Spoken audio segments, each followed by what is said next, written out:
Welcome to Empower Her Radio, the podcast for healthcare moms who want to break free from limiting beliefs, build unshakable confidence, and step into the truest expression of themselves, both personally and professionally. I'm your host, Corey Wynn. I'm a wife, a mom, a doctor of physical therapy, and a peak performance strategist. Working with highly motivated women to transform their lives and inspire those around them is what truly lights my soul on fire. Each episode, whether it's a solo session filled with actionable strategies or an inspiring interview with a woman who has overcome significant obstacles, is designed to leave you feeling worthy and confident in the value you have to offer everyone around you. I hope you walk away empowered and ready to take that next step to lead your life on purpose. Now, let's dive into today's show. Hey guys, I wanted to pop in real quick with a special offer today. Everything that I do here at Empower Her Radio and in my private coaching practice, Elevate and Empower, is to empower and equip women, specifically moms, with everything that they could possibly need to live their dream life. So I want to give you my dream life blueprint today that can help you get started with that. Just head to corywynn.com/dreamlifeblueprint and you can find that in the show notes. All right, now back to today's show. Hello, everyone. This week, I am so excited to have our guest today, Mary Van Dorn. She has become a good friend through the She Sells and Superhuman Selling consulting program that we're in together. But just recently in December, we had a big event and she spoke about her expertise and all that she does for women. And I knew that I wanted to share it with my audience because so much of what Mary does and what she talks about, a lot of women don't know. So just so that I can introduce her properly, Mary Van Dorn is an international speaker, philanthropist, and mentor dedicated to empowering women leaders to master their voice and presentation style. With over a decade of experience, she has helped executives break through barriers, increase sales, and magnify their presence in their industries. Mary offers a range of services, including online courses designed to dramatically improve presentation skills, VIP coaching for personalized guidance, and webinars like the Executive Stage to help leaders deliver powerful talks that inspire action. Her approach focuses on helping leaders present confidently, clearly, and effectively, ensuring they make a significant impact on the stage. Welcome to the show, Mary. Thank you, Corey. You know, when you read that, I listen to it and I think, God, that sounds so fun. It does. It does. And you are fun. And so much fun to be in the room with and the energy that you bring to the table. So tell us how you ended up where you are. I started actually my career in mortgage financing. Mm-hmm. And I initially was working in operations in the office and what have you. And then I was going to have my first child. And I thought, I am not going to an office 40 plus hours a week and somebody else raise my baby. I don't know how I'm going to make this happen, but I'm going to make it happen. And I remember sitting on a hill. My mom and I had gone to a little sort of webinar, I guess you would call it. And it was learning to do a vision board. And so we had a lunch break. We're sitting on this green hill and we're in San Diego. So we're looking out over the ocean and whatnot. And she says, well, Mary, what are you going to do now? I was like 6-7 months pregnant. And I said, Mom, I don't know, but I am not going back to an office. And I was like a branch manager. So I had a good job. She's a little bit worried, right?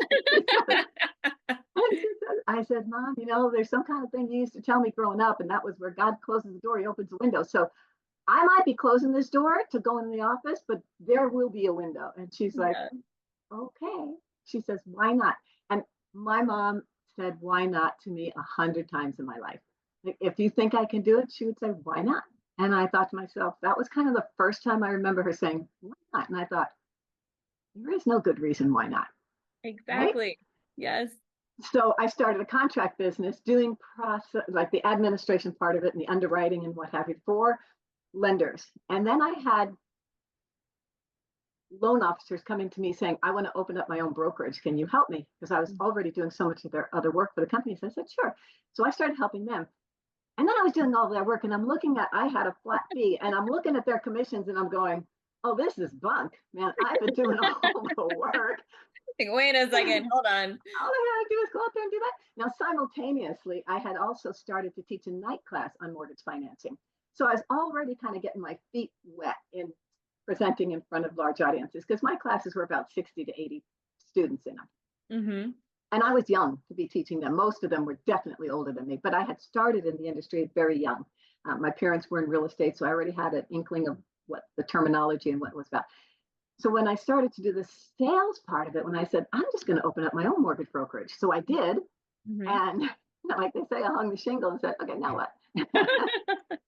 And a lot of my business was started by agents that I had worked with through the other loan officers and what have you.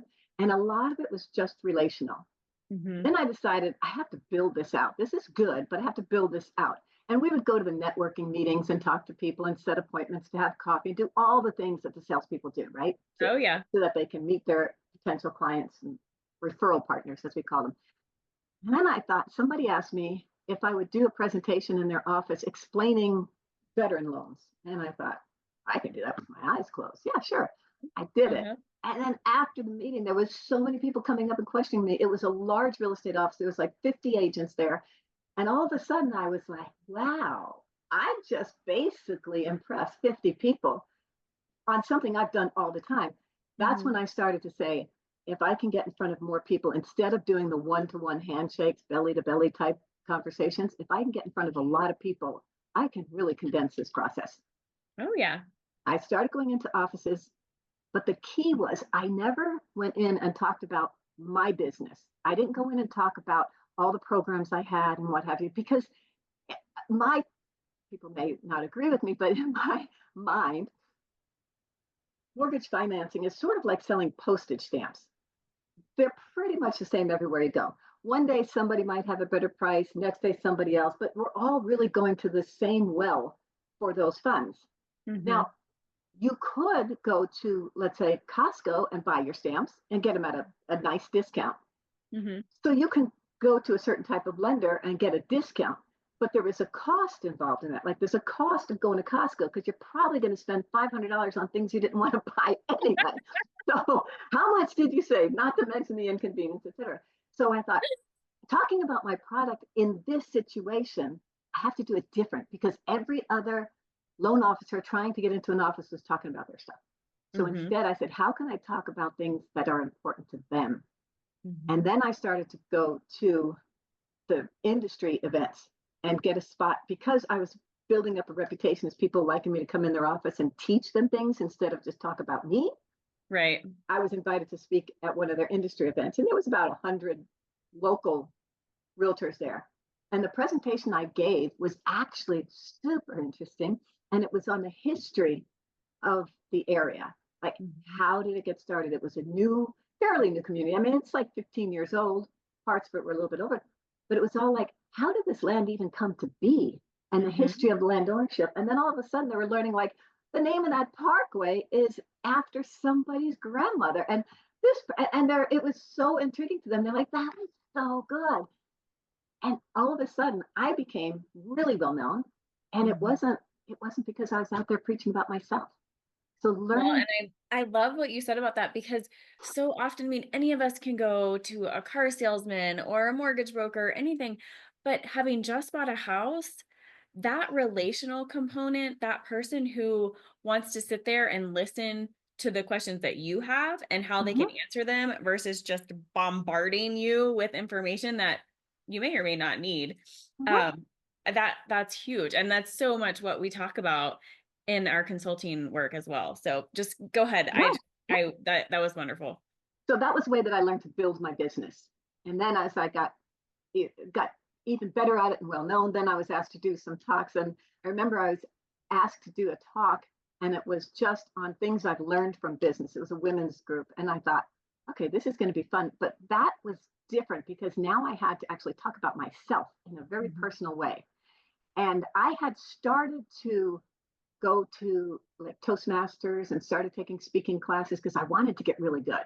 And I Mhm. thought, okay, now how do I do this? And that was very vulnerable for me because I Mhm. could talk about all these things in the world, but now I have to talk about me in front of people.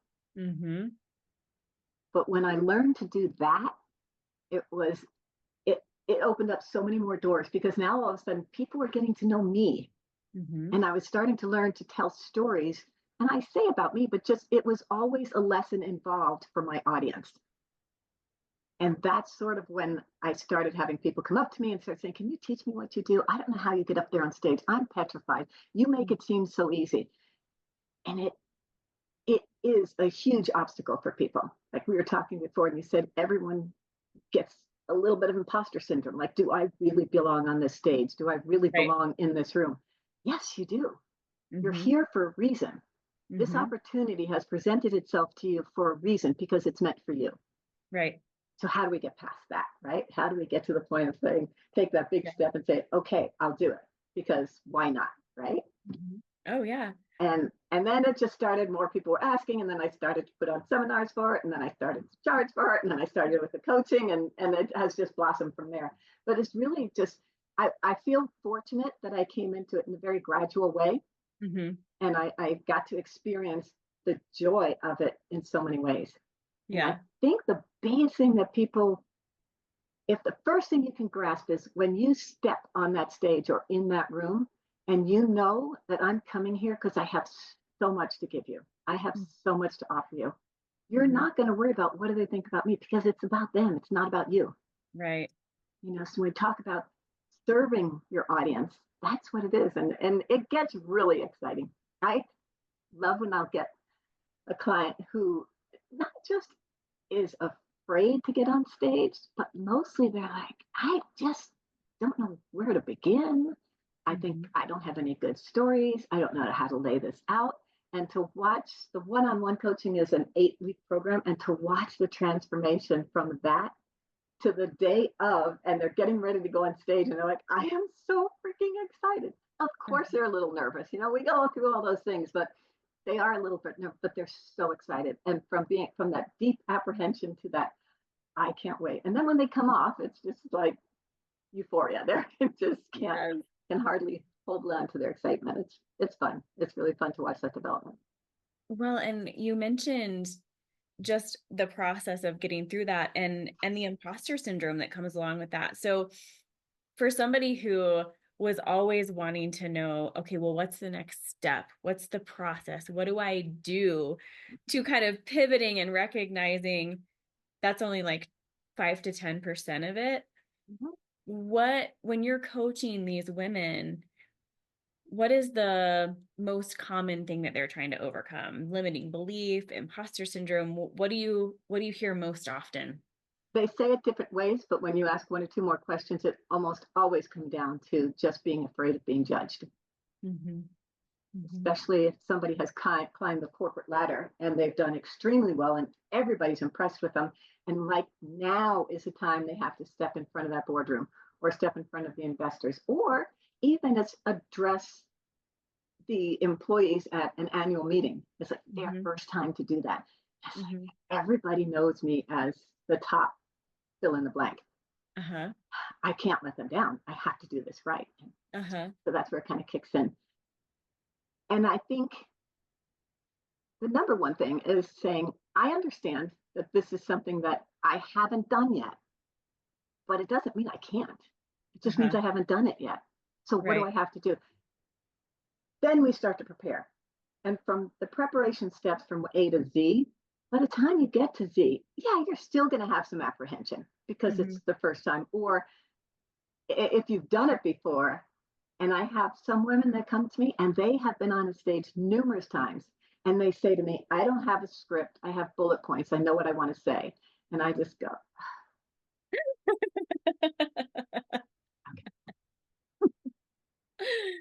undoubtedly they ramble. Uh-huh.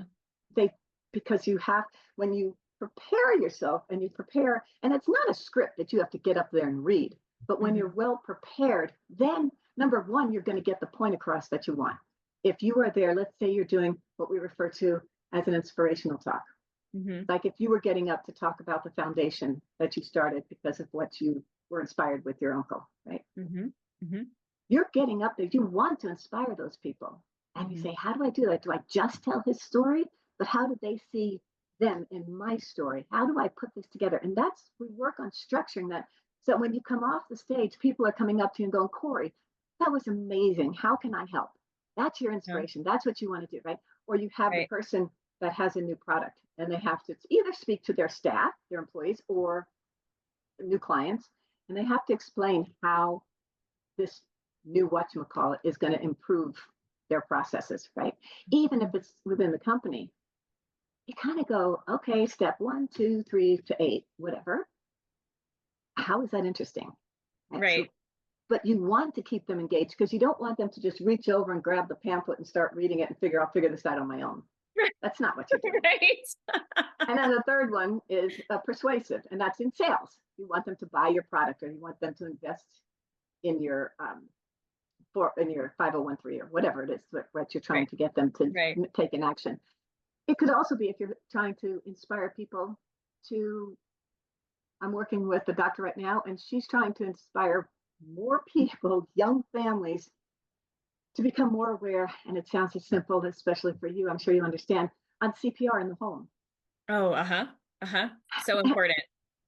He says there's too many problems that happen in the home. There's too many instances where we could, and it's just not because we have infants, but you want your babysitters to know this. You want grandma and grandpa to know this. Right. I have heard so many horror stories. She's persuading. You're not buying it, but I've got to make sure that you go out and do this, right? Right. Oh, yeah. So how do we structure that from the beginning? We have structures that we can plug and play depending on the type of audience that you have. But mostly we work through the three big things that come into a talk. And I think I talked about this in December. And number one is we talk about the content. So what are you saying? So I talked about that gal that might have bullet points. I have a general idea of what you're going to say. Right. But the content, when you spell that out, when you write it out and you have it down pat, you know that you're covering all of your bases. Mm-hmm. 7% of your presentation's effectiveness with your audience comes from your content. Mm-hmm. So people say, well, then I guess that's not the important part. No, that 7% has to be impeccable because you only have 7% to get your point across. Right. You don't have time to ramble. You want to Mm-hmm. make sure that all of your talks are going smoothly. You want to make sure that when you're going from the 3 topics that you're going to talk about, that you have great transitions in between. So it sounds really smooth and well rehearsed. In essence, once you get to doing these presentations a couple of times, you're going to know that story really well. If Mm-hmm. you were to tell a story, let's say about your uncle, and one of the instances where you saw and said, all he needs is, why is this so hard? If Mm-hmm. you could tell that story, yes, I would have you script it out and I would have you read it a few times. But when you get on stage, you don't need to do that verbatim. But Mm-hmm. when you're done with the story, you want to know, how do I transition to my next story? And those Right. 1 or 2 sentences can make all the difference in the world of sounding professional and smooth on stage. Right? So, Well, and you mentioned that 7%, and I even think about that in corporate and healthcare, because how many times have we been in meetings or town halls that could have been summarized in an email? So there's got to be a part of what you talk about too that is so incredibly meaningful and important, and not where they can just get off of that brochure. Yeah. when I go into corporations and we work with big staffs that have to interact with their clients. And you think, even in a situation where it's a physical therapist and she goes into a home where the patient comes to them and you're working through things, there are times when you can tell that patient a story to explain to them why it's so important to what they're doing, right? Right. Right. And so this is all when we talk about communication, storytelling is a huge part of it. A large part of our content, we're going to incorporate stories.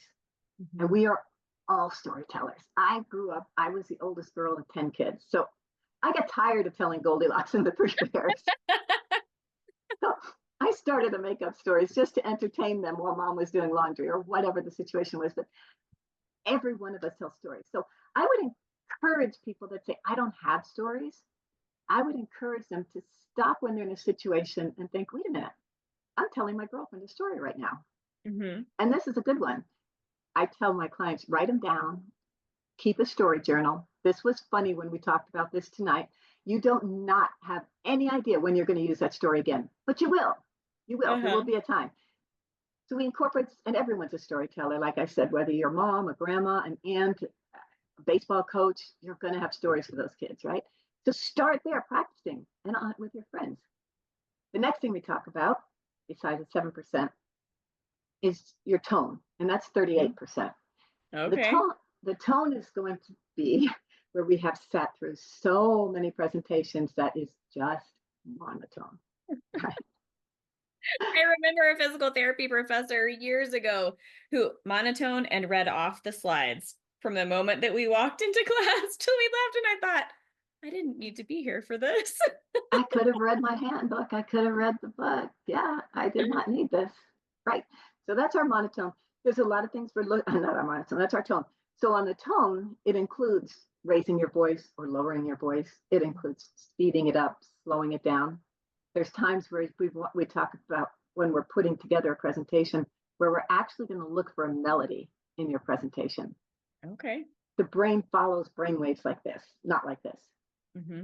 So when you can make your voice go up and down, raise the volume, raise the pitch, or pause, that's great. Mm-hmm. Pauses are also important because when we talk about that content and people sometimes get stuck and they forget what they were going to say,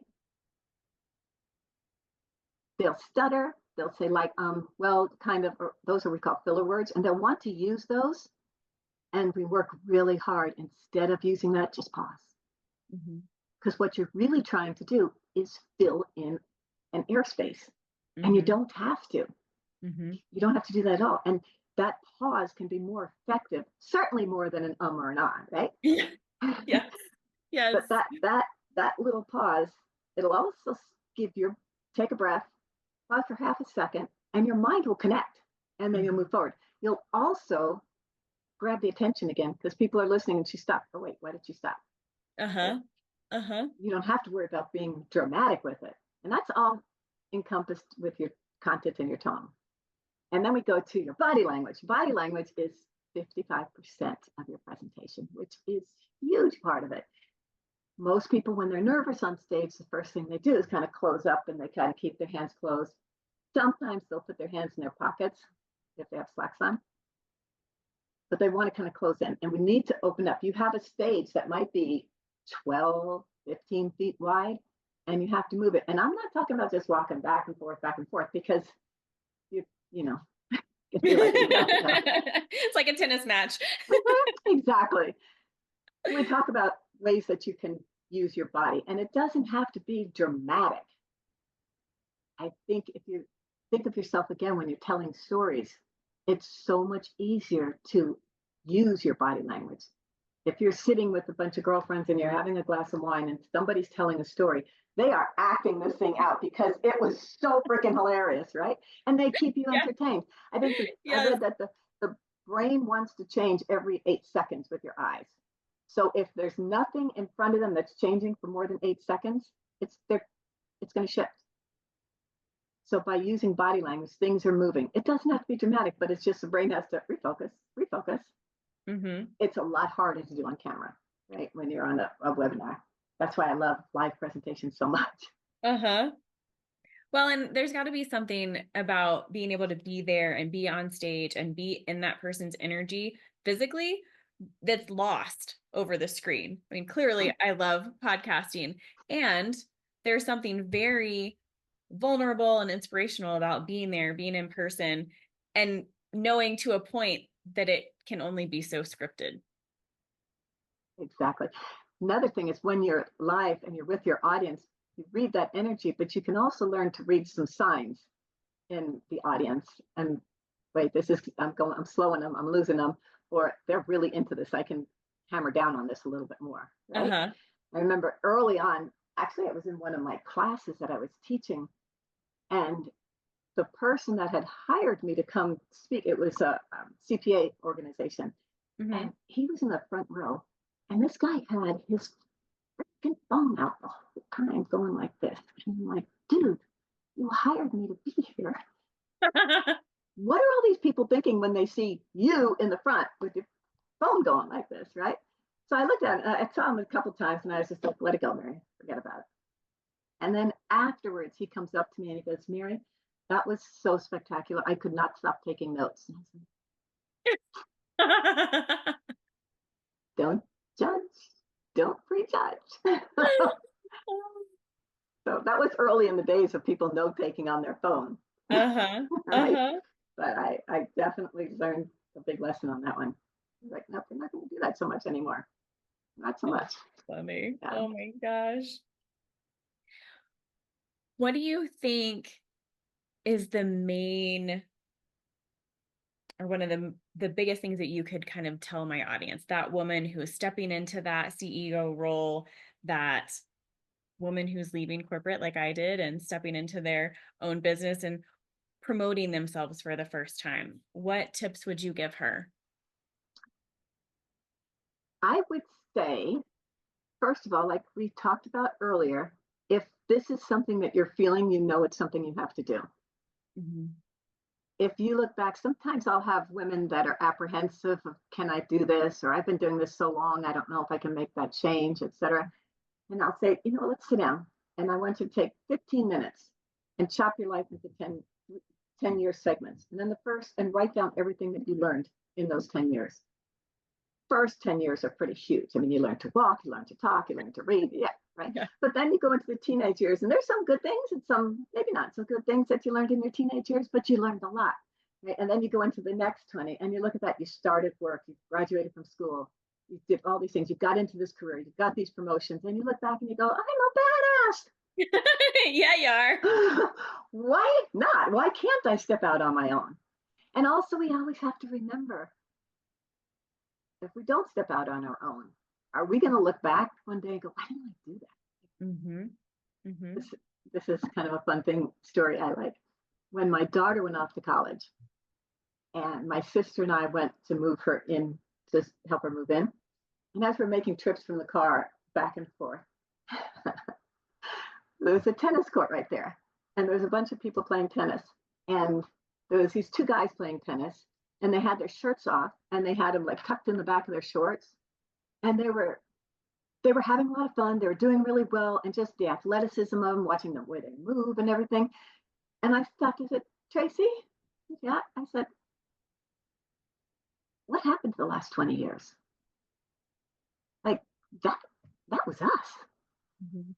And I stay pretty active. I work out, I do a lot of dancing and whatnot. I stay, but it was a wake up call to me because I thought there was so much going on at that time. And it was all because we were learning and we were growing. Mm-hmm. So you don't want to look back and say 10 years later, dang it, I couldn't have done that then. Well, you still can. Uh-huh. You still can. There are women that are definitely exiting the career they've had all their life and they're doing something new. And Mm-hmm. that's really exciting. And they have their own apprehensions. A younger employee or somebody under them in management will look at them and go, of course she can do that. She got there. But she's looking at it going, okay, I did all that and I did it powerfully. How do I go do it here? Find Uh-huh. yourself a mentor. We talk about setting up a board of directors for ourselves. It's our imaginary board of directors. And we look at it and we say, okay, I'm going to look to her for this and her for that and set that up. And it doesn't have to be somebody you can talk to. It could be Mm-hmm. some celebrity that you really admire, even if it's the fashion or the confidence that she goes out with, and say, how would she handle this? What would she do with Oh this? yeah. Oh yeah. Right?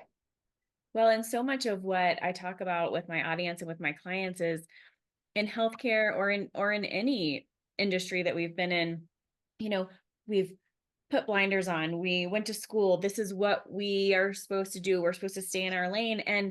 And growing up, that was also kind of what I was taught. Mm-hmm, When I thought mm-hmm, about going out on my own, the first thing that my parents both said were, well, but that's not secure. That's not safe. What about a pension? What about a 401k? How are you going to take care of yourself? You don't have health insurance anymore. Now I do through my husband's job, but all those things and peeling back the layers of, okay, yes, you have this expertise and it can be utilized in all of these different ways, and allowing yourself to dream again and think, mm-hmm. well, wait a second, I do know something about that. I've been doing this for a while. I know what I'm talking about, is huge. So how much do you work with women kind of on that? Or once they're with you, have they already made that leap and then they're freaking out a little bit?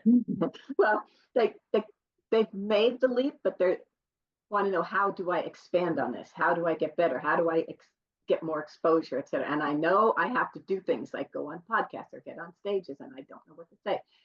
The thing is, when we remember, you say, okay, I want to do this. I experience this, and therefore I know this. Mm-hmm. If you're speaking to the audience that is back where you were before, it was like, I experienced this. Mm-hmm. And it could be the dramatic growth that you had in the tech industry or what have you. And you Mm-hmm. want to make sure that more women are getting into that. So you want to go talk to a younger audience. Mm-hmm. That younger you, as they say, is going to be so enthralled with what you have to say, Mm-hmm. because that's the stepping stones. Like we say, Mm-hmm. you can compress learning if you can speak to an expert, if you can have a mentor. It's not going to take you the 15 years it took them. So you Right. be that mentor. And there's the world is a limit on what you can go into, what Mm-hmm. where you want to take your skills, because there's no wasted skills. You can use them for something. Everybody can. Right. I love this. I had a gal that started out as a house cleaner, and she ended up having to help her, and then another helper, and then she ended up building this great business. And she didn't speak English when she started. Uh-huh. Now she has this business, and she says, I want to teach other people to do what I did. Mm-hmm. She had no degree, Mm-hmm. right? She didn't have a license of any kind, but she wanted to go into inner city schools and talk to them about it. She said, but I don't know what to say. Obviously, you have a lot to say. You started Uh-huh. from nothing, not speaking the language, to having this huge company. You can do it. Oh yeah. And I There's think that also opens the road for so many people to finally recognize, well, hold on, if she did it, then I can do it. Well, wait a second. This person came and talked to my class in high school. Well, wait a second. That I'm interested in that. I mean, I don't know if I told you this, but I was going to school to be a veterinarian. That's what I decided when I was 4 or 5 years old. And in high school, I was still going that route and thought, well, it's what I've said I would do my whole life. And in the end, thank goodness I hurt my knee and needed physical therapy because here I am now. But you just never know who you're going to inspire by telling your story. That's absolutely true. And that's why I say, if you're feeling it, it's something you need to do. Mm-hmm. It's We talk about that all the time. Been placed in your heart for a reason. It's Yes. so that you can share it, you can develop it, you can be that somebody, you can be that hero for somebody, right? Yeah. Yes. Yeah. This has been so wonderful. And I want to make sure that people can get in touch with you, follow you, hire you if they need to. How can my audience do that? I have my website is just maryvandorn.com. So they can always send me an email, mary@maryvandorn.com. I'm also on LinkedIn and Instagram, just maryvandorn.com, to keep it real simple. Awesome. Well, I will make sure that I have all of that in the show notes so that people can connect with you, start following you, figuring out their next speaking engagement. Is there anything that we haven't talked about or touched on that you want to make sure that the audience knows? I think I just want you to believe in yourself, know that there is no stage that you cannot conquer. And it doesn't matter if it's for the PTA or a boardroom. There's 100,000 people that have done this before you, and they are no better than you. If they can do it, you can certainly do it. I'd also like to offer, if your listeners go to the website, maryvandorn.com, they can click on the link or just send me an email, and I will send them 12 things that you never want to say with a mic in your hand. Oh, I love that. I love that. It's Oh, fun. that's wonderful. Well, thank you so much for coming and joining us today. I really appreciate being here, Corey, and I'm looking forward to seeing you next week. I know. Yay. Thank you. Thank you for tuning in to today's show. If this episode resonated with you, I would truly appreciate a 5-star review. Your feedback is so important to me. Additionally, if today's topics have sparked a desire for more in your life and you're unsure about the next step, I have a special offer for you. I'm offering a free call to explore how my high level coaching and strategizing can help you gain clarity on your goals, prioritize what is most important to you, and refocus on yourself in the process. Simply head over to coreyWynn.com/free call. That's www.coreyWynn.com/free call. Thanks for joining me, and I look forward to seeing you on the next episode.